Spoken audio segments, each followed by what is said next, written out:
100% कह दिया।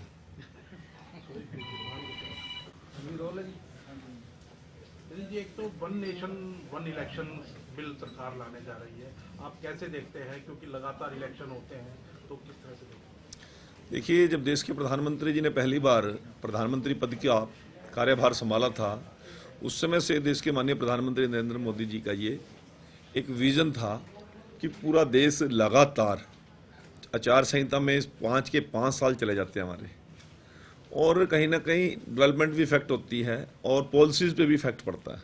सरकार जो पॉलिसी बनाती है इम्प्लीमेंटेशन में दिक्कत आती है।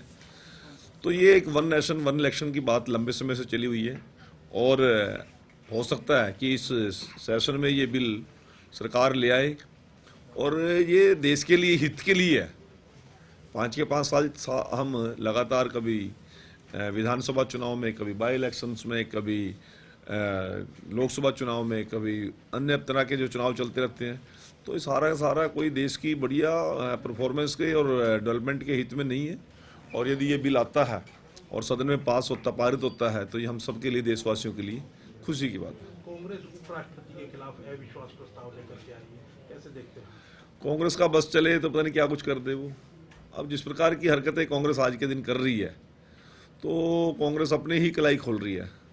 और डेमोक्रेसी के अंदर सरकार से ज़्यादा महत्वपूर्ण जिम्मेवारी विपक्ष की होती है, और विपक्ष यदि अपनी जिम्मेवारियों से भागे तो देश के हित में नहीं है। यदि विपक्ष की बात करूं तो सबसे ज़्यादा लंबा विपक्ष किसी पार्टी ने काटा है तो भारतीय जनता पार्टी ने काटा है। परंतु मेरे देश के नेतृत्व का मैं आभारी हूं, चाहे देश की राजनीति में हो, चाहे प्रदेश की राजनीति में हो। कभी भी जिस बात पर देश के हित में कोई बात आए या देश के अहित की कोई बात आए, तो भारतीय जनता पार्टी की लीडरशिप ने हमेशा देश के साथ खड़े होकर साथ निभाने का काम किया। आज विपक्ष की स्थिति क्या है? विदेशों में जाएंगे, देश का नाम किस प्रकार से डुबोने की प्रयास करते हैं, और उनकी कलाई जब खुलती है तो आपके सामने है। तो मैं आपके माध्यम से एक बात कहना चाहता हूँ कि विपक्ष को रचनात्मक भूमिका, सकारात्मक भूमिका निभानी चाहिए, और यदि रचनात्मक और सकारात्मक भूमिका विपक्ष निभाता है तो देश की जनता उसको भी देखती है, सरकार को भी देखती है। और ऐसा नहीं है कि लंबे समय तक हम विपक्ष में रहे, लोगों ने हमें कंसीडर नहीं किया। देश के प्रधानमंत्री चाहे नरसिम्हा राव जी थे, चाहे माननीय इंदिरा गांधी जी थी, नेता प्रतिपक्ष के रूप में हमेशा अटल बिहारी वाजपेयी जी का सम्मान भी किया, और उनसे जहाँ जहाँ आवश्यकता पड़ी उपयोग भी किया। तो आज यदि इस प्रकार की विध्वंसक राजनीति यदि विपक्ष करता है तो देश हित में नहीं है। सर, कांग्रेस का इंडिया ब्लॉक है, वो सुप्रीम कोर्ट जाने के लिए बोल रहा है।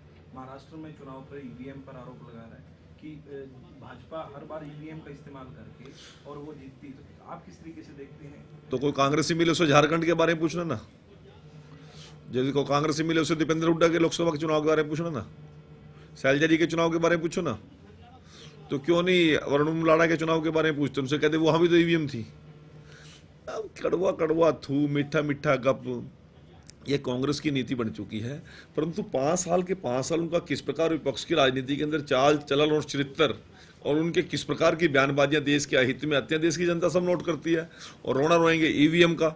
अब उनको वो चाहते ये हैं कि देश के ऊपर जो हमला करने वाले लोग हैं, देश की जेलों में जो बंद है, जिन्होंने आतंकवाद का खुला समर्थन किया, उनको कहते हैं कि यदि हमारी सरकार आएगी तो हमें इनाम देंगे, पारितोषिक देंगे, और कोई आतंकवादी देश के सैनिकों के साथ लड़ते हुए मारा गया उसको शहीद का दर्जा देने की बात करते हैं। जब सैनिक की बात आती है तो उनके विषय में एक शब्द नहीं होता।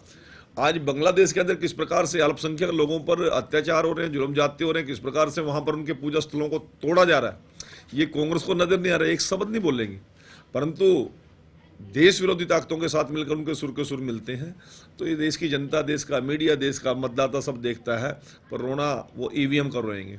मंत्री जी, बजरंग पूनिया कांग्रेस के नेता हैं, किसान सेल के नेता हैं कांग्रेस के, और पहले खिलाड़ी भी रहे हैं।